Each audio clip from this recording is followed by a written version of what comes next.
नमस्कार, हम हैं नई दिल्ली के जंतर मंतर। नई दिल्ली के जंतर मंतर ईपीएस 95 रिटायर्ड कर्मचारी जो है वो मौजूद है, जो कि कल भी इनका धरना जो है बड़े पैमाने पर था और आज भी इनका धरना जो है बहुत ही बड़े पैमाने पे चल रहा है। हमारे साथ कर्नाटका से कुछ लोग जुड़ चुके हैं जो कि ईपीएस 95 पेंशन की मांग को लेकर के धरना प्रदर्शन कर रहे हैं। सर, आपका नाम जानना है? अच्छा, महबूब भाई, हम बल्लारी से आए, कर्नाटक है, बल्लारी डिस्ट्रिक्ट से आए हैं। हम हमारे पेंशन पूरे मांगने के बाद आ रहे हैं। आज आपको 2 दिन हो चुके? 2 दिन आज को आके हम 2 दिन से भी इधर चाहिए। फिर कल भी पार्लियामेंट में जाना पड़ के बोल रहे, पार्लियामेंट सीढ़ियाँ पे जाकर बैठो, फिर ये करना। अच्छा, आप पार्लियामेंट में बैठोगे? 10:30 बजे पार्लियामेंट में जाकर सीढ़ियाँ कल। तो आपको लगता है कि पार्लियामेंट का अब आप लोग घेराव करोगे तभी सरकार सुनेगी, उससे पहले नहीं सुनेगी? तो आप लोग चाहते क्या है? हम पेंशन 7,500 रुपए टेबल के 7,500 पेंशन हो, तो डीए देना बोल के मांग रहे और मेडिकल देना बोल के मांग रहे। उतना दिया तो हमारे को जोरू बच्चों का पाल सकते हैं। मैं 38 हम ड्यूटी करे, उधर सर्विस करे कर्नाटक में, ड्राइवर काम करके। देखिए, ये जो ईपीएस 95 जो रिटायर्ड कर्मचारी, इन्होंने विभिन्न क्षेत्रों में जो है, अलग अलग क्षेत्रों में जो है अपनी सेवाएं सरकार को दी हैं। लेकिन जो इनका हक है, जो जिसे रिटायर हो जाते हैं तो पेंशन की जो सुविधा होती है वो कहीं ना कहीं वो उनसे जो है इन लोगों को वंचित कर रखा है। और कहीं ना कहीं ये लोग चाह रहे हैं कि इनको मेडिकल की जो सुविधा होती है वो भी दी जाए, लेकिन मेडिकल की भी सुविधा इनको नहीं दी जा रही है। दिए भी नहीं दे जा रहे। 7,500 रुपए पूछ रहे, वो भी नहीं बोल रहे। हम इधर 8 साल से कर रहे हैं, इधर 8 साल से इधर करते सही कर रहे हैं। अब बहुत तो बड़ी दिक्कत तो होती होगी आप लोगों को कि मतलब घर में भी जैसे होता है ना, रिटायर हो गए तो चलो अब अच्छे से जिंदगी चलेगी। सरकारी नौकरी क्यों करता है व्यक्ति? सरकार की गुलामी क्यों करता है? इसीलिए तो करता है कि हमारे बुढ़ापे में सहारा बनेगा। पेंशन उठे तो बैठ सकते रहे, वही हालत है हमारे मुकाबले। कुछ मंथली अभी कितनी मिल रही है आपको? आपको 2,800 रुपये मिल रहे हैं।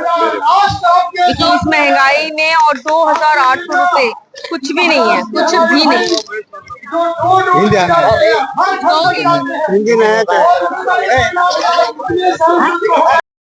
देखिए, हमारे साथ जो है सरकारी नौकरी से रिटायर्ड जो है ऑफिसर, एफसीआई से रिटायर्ड है, वो भी ऑफिसर रैंक की जो है इन्होंने जो है सेवाएं दी हैं सरकार को। लेकिन जो आप पेंशन 38 जो ईयर्स है वो सरकारी सेवा में दिए हैं सरकार को, लेकिन आप इनकी पेंशन सुनेंगे तो बड़े हैरान हो जाएंगे। सर, कितनी आपकी पेंशन? हमारी पेंशन है 2,209 रुपया बस। आप बताइए कि आप किस रैंक पे थे उस समय? कैटेगरी 1 ऑफिसर रिटायर हुए। अगर वैसे देखा जाए तो आपकी कितनी पेंशन होनी चाहिए थी? कम से कम तो 60-70 हजार तो होनी चाहिए थी।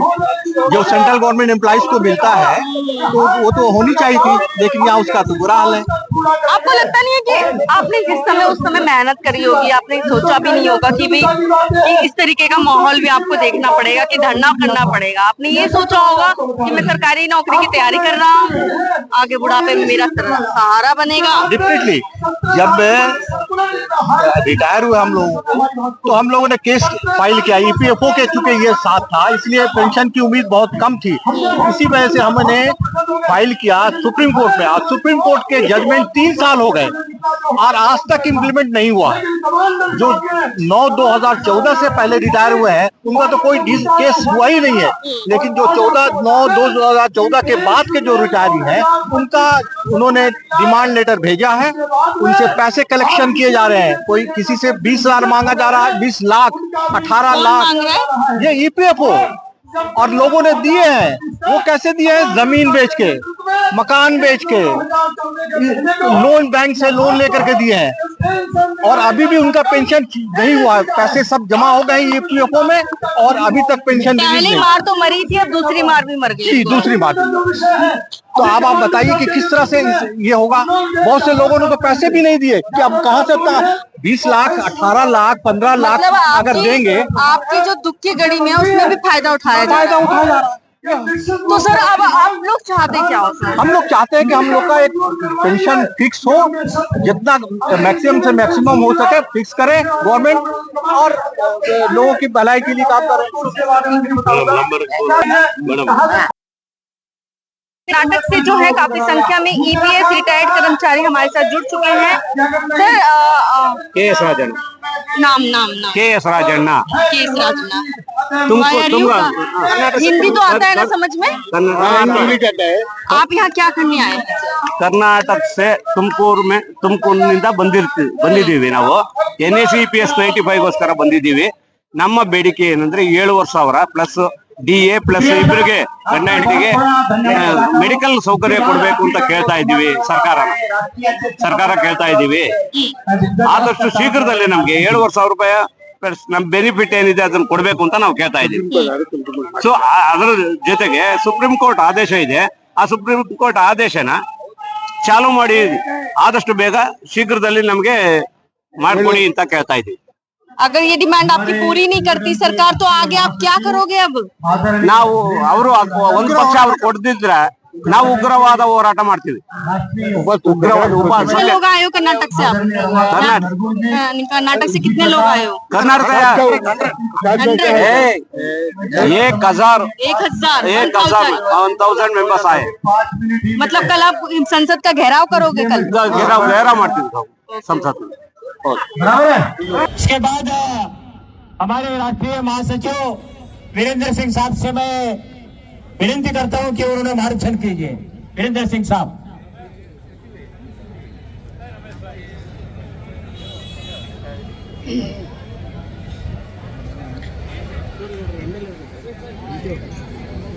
मैं परवरदिगार, मैं परमात्मा, मैं भगवान बुद्ध, मैं वाहेगुरु हम सभी को अच्छी बुद्धि दे, ऐसे प्रार्थना के साथ ही आप सभी NEC के वीर सपूतों को नमन. स्वागत है, स्वागत है. जोर से बोलिए. सांसद जी हमारे बीच में आप बधा रहे हैं, जोर से स्वागत कीजिए. स्वागत है, स्वागत है. सांसद जी का स्वागत है. स्वागत है, स्वागत है. स्वागत है, स्वागत है. हमारे बीच में माननीय सांसद महोदय पधार चुके हैं. हम उनका स्वागत करते हैं, अभिनंदन करते हैं, वंदन करते हैं और माननीय कमांडर साहब से प्रार्थना करते हैं कि वो 2 शब्दों में मार्गदर्शन करें. Thank you sir. भाइयों, हमारे बीच थाने के सांसद आदरणीय नरेश जी मस्के यहाँ पर उपस्थित है. मैं वीरेंद्र सिंह सर को प्रार्थना करता हूँ कि बुके लेकर उनका स्वागत करें.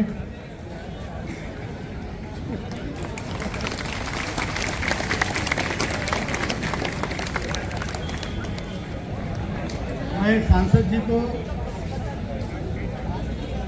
ये बताना चाहता हूँ कि आज यहाँ पर महाराष्ट्र के 20 से ज़्यादा सांसद सभ्य आके गए और सभी ने तय किया है कि कल 10:30 बजे पार्लियामेंट की सीढ़ियों पर बैठकर तो हमारे समर्थन में एक प्रोटेस्ट करेंगे जो सिंबॉलिक होगा, सांकेतिक होगा, लेकिन हमारा मुद्दा गवर्नमेंट तक जल्दी पहुंचेगा. इसी सिलसिले में कई गुजरात के सांसद भी उसमें बैठेंगे. अक्रॉस द पार्टी लाइन सांसद हमें सपोर्ट कर रहे हैं. मैं आदरणीय नरेश जी मस्के साहब को भी ये प्रार्थना करूंगा कि उनका भी समर्थन हमें प्राप्त हो और अभी मैं उनसे प्रार्थना करूंगा कि हमें मार्गदर्शन करें.